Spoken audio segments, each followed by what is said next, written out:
សូមស្វាគមន៍បងប្អូនទាំងអស់គ្នាបាទវីដេអូនេះខ្ញុំនាំបងប្អូនទៅមើលការកែច្នៃថ្មីរបស់ខ្ញុំមួយដែលខ្ញុំយកពីដៃឥតឆាយទេបាទនេះគឺជាកញ្ច្រែងអាំងសាច់បាទដែល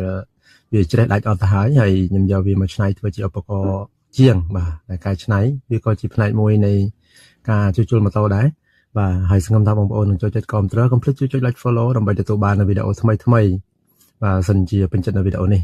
ហើយវីដេអូរបស់ខ្ញុំគឺជាការកែច្នៃនៅឧបករណ៍សម្រាប់ខ្ទាស់បាទនៅខ្ជូងបាទហើយងាយស្រួលទេបងប្អូនបាទគ្រាន់តែកាត់ឲ្យយើងពុតទៅតាមដំណើរហ្នឹងទៅដើម្បីងាយស្រួលនៅក្នុងការដាក់ខ្ជូងព្រោះខ្ជូងខ្លះគឺវាមានខ្សែវែងយើងងាយស្រួលដាក់តែខ្ជូងខ្លះខ្សែខ្លីគឺយើងពិបាករើអីខ្ទាស់បាទហើយគឺខ្ញុំខ្ទាស់បែបនេះបងប្អូនបាទងាយស្រួលទេខ្ទាស់ម្ដងម្ខាងបងប្អូនបាទមិនរវល់ទេយើងមិនចាំបាច់មានអ្នកជួយទប់មានអីគឺយើងអាចដាក់បានម្នាក់ឯងនេះបាទគឺយើងសកត់មកយើងដាក់ទប់តែខ្សែហ្នឹងមកគឺយើងចង់ធ្វើអីទៅក៏បានងាយស្រួលទេបងប្អូនបាទហើយយើងដាក់ខ្ជូងដេរចូលមកអធិស្ឋានបងប្អូនបាទដុំ glitter បាទដុំដេរហ្នឹងចូលមកបាទហើយយើងដកចេញវិញមកហើយយើងមើលខ្សែមើលអីត្រឹមត្រូវហើយ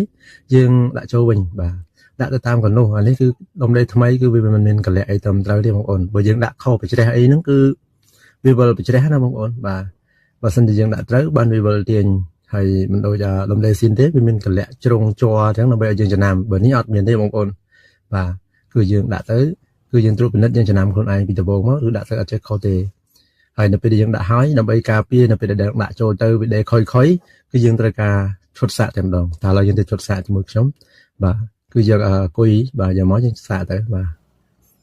ប៉ុណ្ណឹងគឺអែមស្នេហ៍សង្ឃឹមថាបងប្អូននឹងចូលចិត្តវីដេអូនេះចុច like follow